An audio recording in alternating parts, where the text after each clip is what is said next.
जा फिर से चूहा हो जा। एक समय की बात है, एक जंगल के किनारे एक महात्मा रहते थे।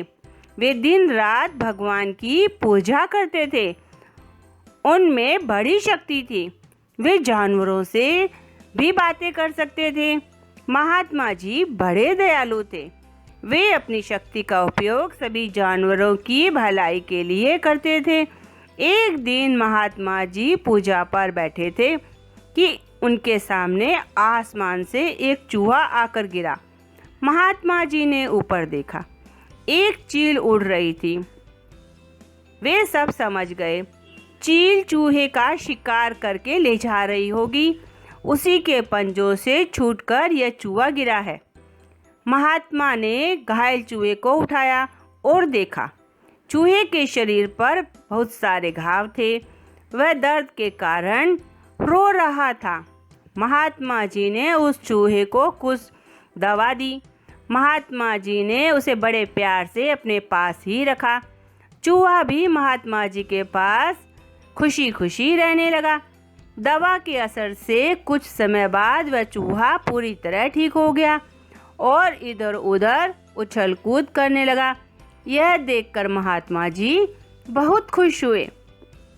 एक दिन चूहा दौड़ते भागते उनके पास पहुंचा और चिल्लाने लगा। महात्मा जी ने पूछा, क्या हुआ? तुम इतना क्यों चिल्लाते हो? चूहे ने कहा, एक बिल्ली ने मुझे पंजा मारा। बड़ी मुश्किल से अपनी जान बचाकर यहाँ आया हूँ। महात्मा जी ने कहा, तो बिल्ली से बच के रहा करो, इधर उधर मत जाया करो। चूहे ने कहा, क्या आप मुझे बिलाव बना सकते हैं? अगर मैं बिलाव बन जाऊं तो बिल्ली मुझे नहीं डरा सकेगी। महात्मा जी हंसे और बोले, चूहे राजा, अगर तुम यही चाहते हो तो मैं तुम्हें बिलाव बना देता हूँ। महात्मा जी ने अपनी लुटिया से हाथ में थोड़ा सा पानी लिया, मंत्र पढ़ा और चूहे पर छिड़क दिया। चूहा बिलाव बनकर सामने खड़ा था। अब बिलाव बिना डर के इधर उधर खूब उछलने लगा। उसकी खुशी का कोई ठिकाना ना रहा। यह देखकर महात्मा जी बहुत खुश हुए। कुछ दिनों बाद बिलाव फिर रोता चिल्लाता महात्मा के पास आया। महात्मा जी ने पूछा, क्या बात है बिलाव? अब तुम क्यों रोते हो?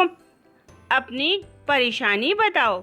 बिलाव रोते हुए बोला, एक भेड़िए ने मुझे मारा। मैं किसी तरह बचकर आपके पास आया हूँ। महात्मा जी ने कहा, तुम बच कर रहो, बहुत इधर उधर मत जाया करो। बिलाव ने कहा, क्या आप मुझे भेड़िया बना सकते हैं? अगर मैं भेड़िया बन जाऊं तो मुझे कोई नहीं मार सकेगा। महात्मा जी ने उसे समझाया कि हर जानवर के शत्रु होते हैं, इसलिए हर जानवर को अपना बचाव अपने आप करना चाहिए। लेकिन बिलाव ने अपनी जिद नहीं छोड़ी। अब वह जान चुका था कि महात्मा जी कुछ भी कर सकते हैं। जब बिलाव ने चिल्लाना नहीं छोड़ा तो महात्मा जी को उस पर दया आ गई। उन्होंने दया करके मंत्र पढ़ा और उसके ऊपर जल छिड़क दिया। अब बिलाव भेड़िया बन गया।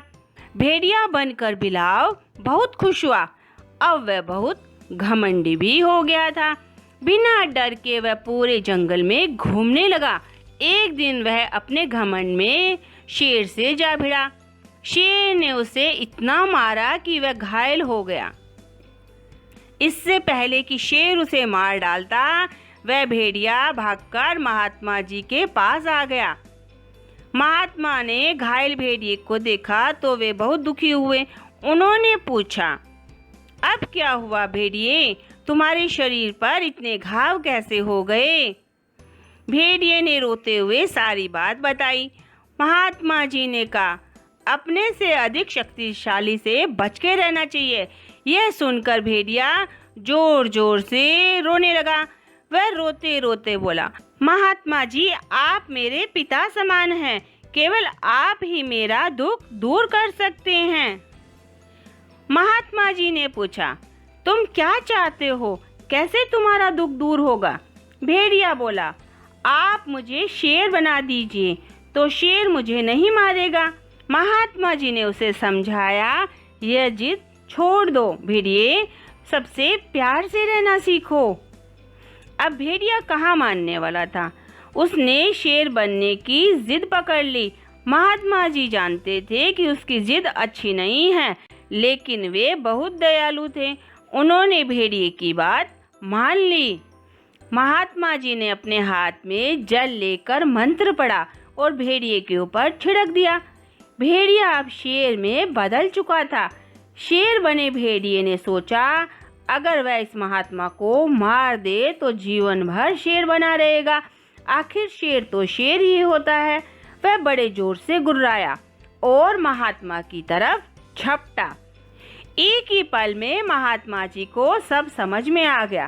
क्रोध में उन्होंने अपना हाथ उठाया और बोले, जा फिर से चूहा हो जा। और शेर फिर से चूहा बनकर चूं चूं करने लगा। तो बच्चों, इस कहानी से हमें क्या शिक्षा मिलती है? इस कहानी से हमें यह शिक्षा मिलती है कि लालच का कोई अंत नहीं होता। अधिक लालच करना बुरी बात है, और जो व्यक्ति हमें ताकतवर बनाए, हमें कभी भी उसे घात नहीं पहुंचाना चाहिए। हमें अपने हितैषी का आभार मानना चाहिए, यानी उनके प्रति हमें थैंकफुल बनना चाहिए।